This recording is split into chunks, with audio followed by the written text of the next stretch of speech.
ছেলে তুমি এমন করো কেন? এই রিপন কি হয়েছে? তাড়াতাড়ি হেনে আয়। কি হয়েছে?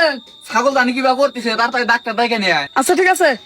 2 hours later. ডাক্তার সাহেব ছাগলের মানে কি হয়েছে? কিচ্ছু হয়ে যাচ্ছে না, পেয়ারও ফুলে গেছে গা। আরে কোনো সমস্যা নাই, এর আগে গরু চিকিৎসা দিয়ে গেলাম না, ঠিক হয়ে গেছে না, আজকেও ঠিক হয়ে যাবে। আসো। ডাক্তার সাহেব আপনি তো পুরো রোমার থানার মধ্যে 1 নাম্বার ডাক্তার। সেটা তো আছে, আমি থাকতে তোমাদের কোনো ভরসা নাই।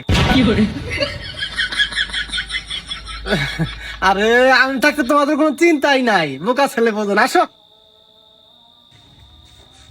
দেখি আপা, আপনি একটু ওই পাশে যান। আপা ছাগলের পেটটা একদম ফুলে গেছে না, এই পাশে বসে ধরো। এই ছেলে তুমি এমন করো কেন? এত গেছে বসলে হবে নাকি? তুমি ওঠো, ওঠো। আপা, এই ডাক্তার সাহেব আপনি কানা নাকি? আরে আপা এটার ওটা তো সমানই, মানে বুঝতে পারি নাই, মানে ধরে ফেলছি।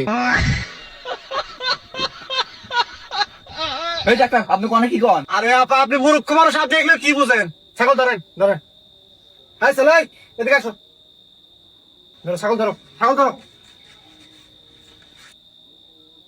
আপা এদিকে তাকান, এগুলো ওষুধ খিলালে ছাগলের পাশের মাংসটা অনেক বৃদ্ধি পাবে, ঠিক আছে?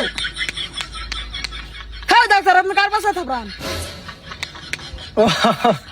আরে তুমি এত পাজি কেন? তুমি যেখানে সেখানে এসে দাঁড়াও, যাও একটু ওদিকে সরে যাও। আপা কি কি বলবো? ডাক্তার সাহেব আপনি কি এই ছাগল ভালো করে রাখবেন? আরে আপা আপনি এটা কি বললেন? আমি মাইন্ডে নিলাম আপা। আর ডাক্তার রাগ করেন কে? আমি তো ওইভাবে বলি নাই। না আপনি যে কথা বলছেন আমি আর এখানে কি বলবো? রাগ করেন না, ভুল হয়েছে আমার, ছাগলটা চিকিৎসা করেন। আরে না আপা, আমার অনেক মাইন্ডে লাগছে। আপনি কি জানেন আমি 19টা ছাগল বেড়া মাইরা ডাক্তার হইছি?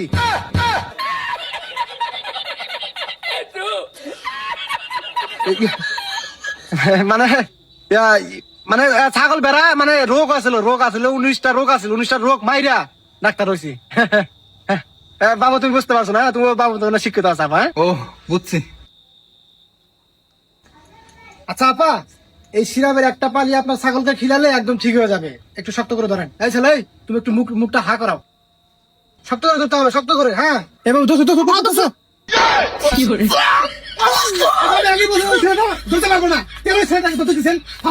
এই আপনি কি আসলে ডাক্তার? কি আপনি আমার ডাক্তার নিয়ে কথা বলেন? আপনি আমাকে চেনেন? ন্যাশনাল ইউনিভার্সিটি বাংলাদেশ ছাগল কাউন্ট্রি।